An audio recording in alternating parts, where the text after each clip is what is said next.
Retour des vraies voix avec Philippe Bilger, Françoise Degois et Tom Conan. L'examen du projet de loi de la réforme des retraites débute aujourd'hui au Sénat. Et c'est l'heure du coup de projecteur des vraies voix.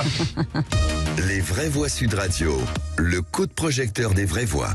Et oui, vous le disiez Philippe, l'examen de ce projet de loi de réforme des retraites est passé aujourd'hui au Sénat.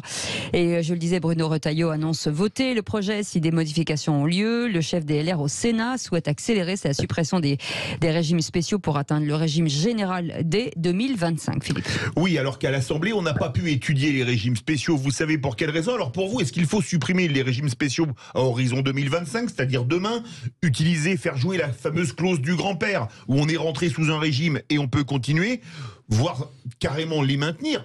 On vous attend au 0826 300 300 pour en débattre avec les vraies voix. Et si à cette question, faut-il supprimer des régimes spéciaux de retraite? Vous dites oui à 62%. Et pour en parler ce soir avec nous, Vincent Delahaye, bonsoir. Merci d'être en direct sur Sud Radio. Vous êtes vice-président du Sénat, Union centriste. D'abord, un tour de table de nos éditorialistes du jour. Philippe Bilger, sur ces régimes spéciaux, faut-il les supprimer? Moi, j'avais l'impression, tout en n'étant pas, encore une fois, pardon de le répéter, un spécialiste de cette réforme sur les retraites, que la suppression des régimes spéciaux était à peu près la seule mesure qui suscitait un consensus, sauf de la part, évidemment, des bénéficiaires. Mais apparemment, aujourd'hui, et la question de Sud Radio laisse transmettre un message disant que peut-être cette suppression pourrait être contestée, différée. Vraiment, je serais très impatient de connaître l'avis de notre vice-président du Sénat. Françoise Degois. D'abord, il y a beaucoup de régimes spéciaux qui ont été supprimés. Il faut quand même le dire. Il y a beaucoup de régimes spéciaux qui ne sont spéciaux que dans les faits, que dans les mots. Dans la réalité, ils ne le sont plus. Ça, c'est la réalité également. Troisième point, j'espère que les sénateurs auront le courage de supprimer leur propre régime spécial. Les députés l'ont déjà fait.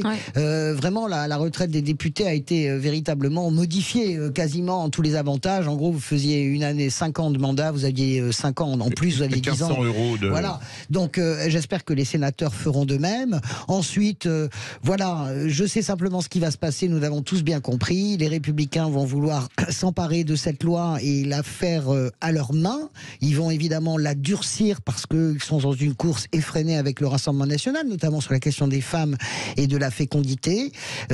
C'est tout à fait inintéressant. Je pense que l'opposition au Sénat va se battre pour arriver jusqu'à l'article 7 certainement, mais la bataille du Sénat, en réalité, je la regarde comme une bataille d'une droite qui veut exister, qui va prendre tous les artefacts habituels pour exister, les régimes spéciaux, en gros, les nantis contre les non-nantis, etc. Tout ça est sans intérêt pour moi. Moi, j'ai toujours l'impression que ce sujet, il revient sans cesse. D'ailleurs, il y a toujours des gens qui sont pour, qui sont contre. Il y a des arguments effectivement des deux côtés. Moi, ce qui me frappe quand même, de manière générale, quel que soit l'emploi, c'est la question de la pénibilité et de l'utilité du travail. C'est un peu les deux éléments. Il y a des boulots effectivement qui sont essentiels à la nation, au service public. Effectivement, une infirmière, ça peut avoir une utilité absolument vitale. Un médecin, il y a évidemment plein d'autres exemples à donner. Un responsable marketing, oui, il y a son utilité bien sûr. Moi, c'est quelque chose que je méprise absolument pas, mais c'est pas exactement au même niveau d'utilité. Tout le monde le comprendra. Même chose pour la pénibilité. Tout le monde comprend aussi que être comptable, c'est parfaitement utile. C'est pas forcément simple d'ailleurs comme boulot. J'ai déjà fait des stages dans ce domaine-là, mais c'est pas non plus conduire des machines en pleine nuit sous -5 avec 3 couches de manteau sur le dos et un décalage avec sa vie familiale, sociale, etc. Donc voilà, c'est ces deux critères qui me semblent essentiels. Il y en aurait d'autres évidemment, mais ceux qui me frappent le plus. Et je pense qu'ils devraient ensuite irriguer l'ensemble des régimes, quel que soit le domaine, quelle que soit l'entreprise, quel que soit le secteur d'activité, évidemment. Ensuite, après, on peut le décliner selon des spécificités, mais fondamentalement, c'est ça qui devrait guider les principes généraux de ces régimes-là. Justement, sur ces régimes-là, Vincent Delahaye, aujourd'hui, il y a des régimes spéciaux comme les avocats, par exemple. Pourquoi les supprimer alors que ce sont, par exemple, des régimes qui sont totalement excédentaires en plus et ils sont plus ou moins en autarcie? Alors écoutez, aujourd'hui il y a encore 42 régimes spéciaux.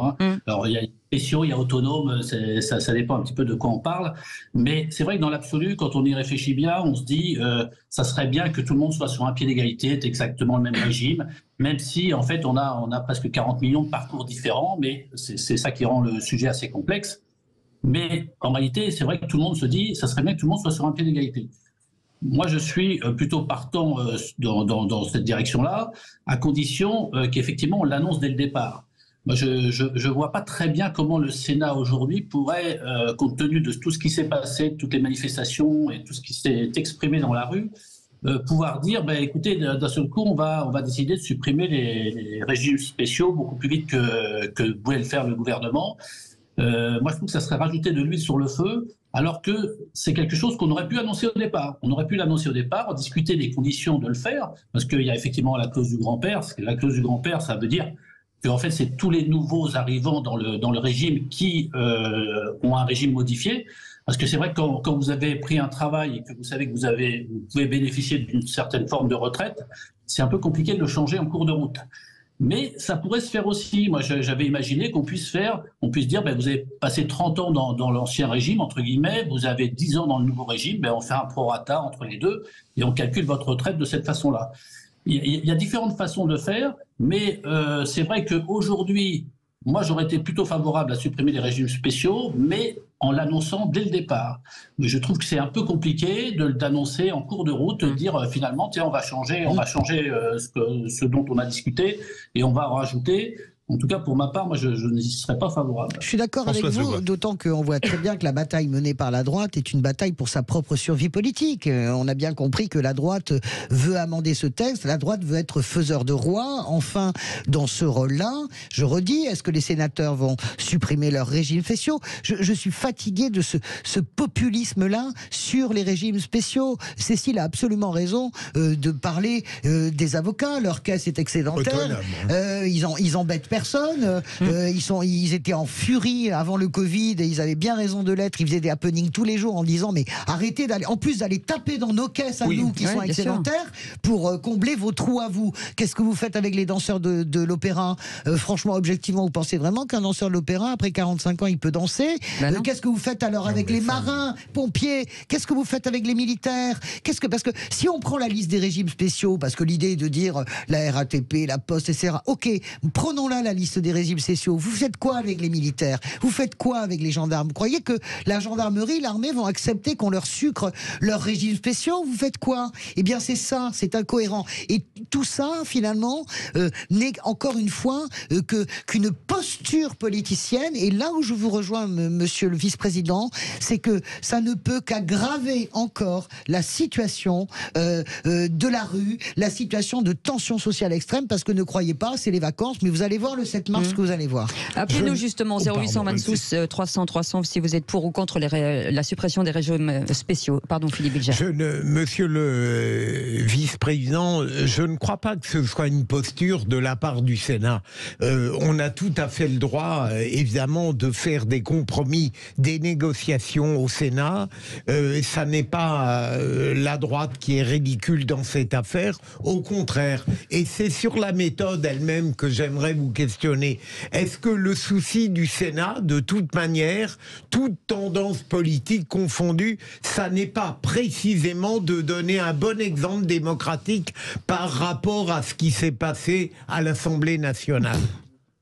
Si, bien sûr. Moi, je n'ai pas parlé de posture. Moi, je considère que la droite a le droit d'exister, que chacun a le droit, bien sûr, de se battre pour son existence. La posture, c'est la dénonciation de ceux qui ne sont pas d'accord avec vous. C'est pas vrai, puisque à l'Assemblée nationale, la droite était déchirée. À l'Assemblée nationale, elle était déchirée. Après, la gauche essaie d'exister. La France Insoumise, on a vu de quelle façon ils existaient. En tout cas, ils essayaient d'exister à l'Assemblée nationale. Et ça donne un très mauvais exemple de ce que peut être la démocratie et ce que doit être la démocratie.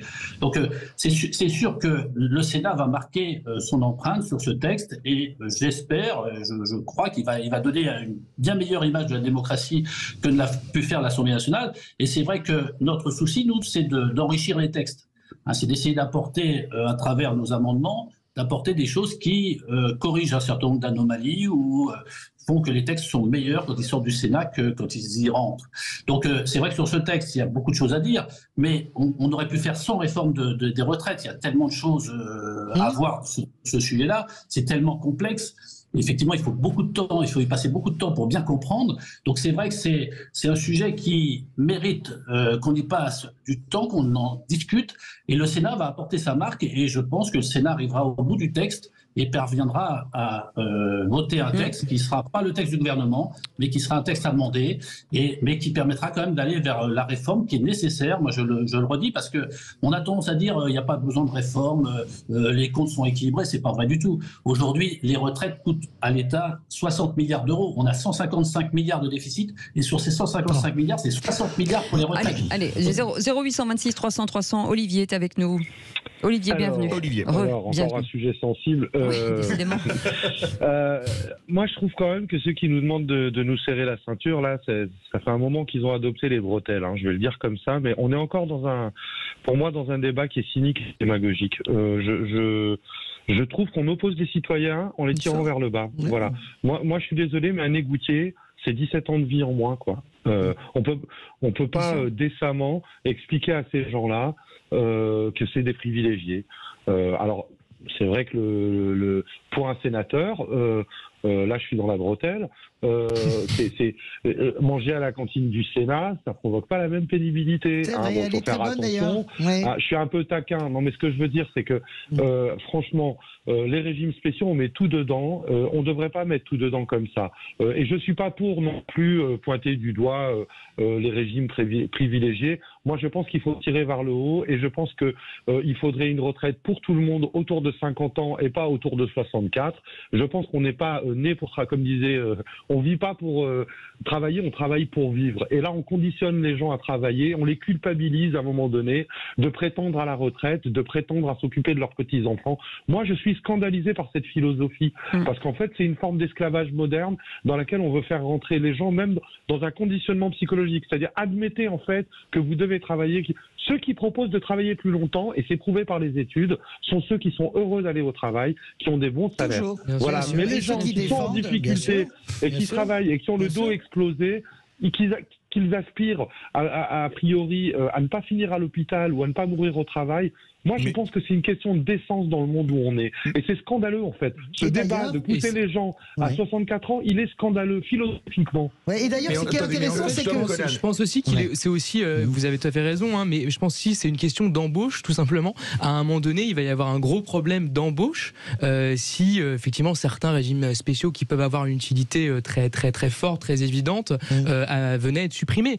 Et c'est vrai d'ailleurs dans d'autres domaines, bon là je pense pas spécialement à eux, mais par exemple les enseignants, vous savez qu'il y a un gros problème, un énorme problème de recrutement chez les enseignants pour certaines disciplines, notamment le supérieur, parce qu'il y a aussi une question derrière de pénibilité, de conditions, de rémunération, etc. Donc en fait, les conditions réelles peuvent provoquer un problème d'embauche énorme demain. Mais Vincent Delay, est-ce que justement, si je vais faire un peu la mayonnaise de tout ce que tout le monde a dit, est-ce que la question qui se poserait pas, quelqu'un qui est par exemple à la SNCF, au service communication ou marketing, il n'y a pas de raison qu'il parte très tôt en retraite quand un maçon ou un plombier qui travaille à genoux ou un carreleur va partir plus tard. Est-ce que ce serait pas plus logique que ce soit par métier que par régime? Bah oui. Bien sûr, ça paraît évident. Hein. En tout cas, par rapport à la pénibilité, prendre en compte la pénibilité, ça paraît tout à fait juste et normal et logique. Donc ça, c'est quelque chose qu'il faut faire. Moi, personnellement, je serais plutôt partisan de ne pas parler d'âge légal de départ, mais de durée de cotisation. Parce que la durée de cotisation, finalement, souvent, ceux qui commencent tôt ont souvent des métiers pénibles, et ceux qui commencent plus tard ont souvent fait pas mal d'études et peuvent effectivement travailler peut-être un peu plus longtemps. Donc c'est vrai que je crois que la durée de cotisation, alors on me dit que ça fait pas les mêmes économies budgétaires, parce que le monsieur qu'on a entendu, il est c'est très bien de vouloir partir à 50 ans. Mais dans ces cas-là, qui va payer les retraites? Parce que est-ce que on aura de moins en moins de cotisants et de plus en plus de retraités, ce qui est déjà le cas aujourd'hui, hein. Il faut savoir que pour l'État, par exemple, il y a 0,9 fonctionnaires qui financent les retraites d'un retraité, quoi. En fait, c'est même pas 1 pour 1. Donc il y a un moment donné où c'est pour ça qu'il ne faut pas uniformiser cette retraite. Mais honnêtement, est-ce que vous portez, Monsieur le Vice-président, est-ce que vous portez un coup fatal à votre régime de retraite de sénateur déjà, pour commencer? Alors. Non, mais ça, j'y tiens vraiment. Ça y est, soyez. L'Assemblée nationale l'a fait. Il y a longtemps. Alors, comment ils l'ont fait Ils ont supprimé la double cotisation. C'est-à-dire qu'il y a une double cotisation, il faut le savoir quand même qu'on cotise double. Et la deuxième cotisation, donc de 500 € par mois, en fait, ils l'ont eu en net dans leur feuille de paye. On le sait. Ils ont leur rémunération actuellement. Non, on le sait. Non, je veux savoir, vous, les sénateurs. C'est pas toujours dit. C'est pas toujours dit. Excusez-moi, madame. Mais c'est pas toujours dit qu'aujourd'hui, ils gagnent plus que les sénateurs parce qu'ils ne cotisent plus de la même façon sur la retraite. Et ensuite, le régime de retraite est financé par l'État. C'est-à-dire que l'État vient équilibrer le régime de retraite. Alors que nous, au niveau, vous parliez tout à l'heure des avocats, mais au niveau des sénateurs, je suis au courant parfaitement. On ne demande rien chaque année à l'État. Donc, est-ce que vous allez, puisque vous le demandez aux avocats, je réitère ma question, Françoise. Vous le demandez aux avocats qui ont une caisse autonome, ça sera demandé les régimes spéciaux. Si vous faites la réforme, est-ce que vous-même, puisque vous avez une caisse autonome, vous accepterez de rentrer dans cette réforme des régimes spéciaux? Nous, on appliquera la réforme telle qu'elle sera votée à la fin et qu'elle sera décidée par le gouvernement. Donc, on a toujours adapté notre régime en fonction de ce qui était voté. Donc, ce qui sera voté sera appliqué par rapport au régime autonome du Sénat. Merci beaucoup, Vincent Delahaye, vice-président du Sénat Union Pas de rien. Centriste. Merci d'avoir été avec nous en direct sur Sud Radio. Vous restez avec nous. On n'a pas fini avec vous, Philippe Bilger, avec Françoise Degois, avec Tom Conan. On a encore des trucs à vous dire. Allez, à tout de suite.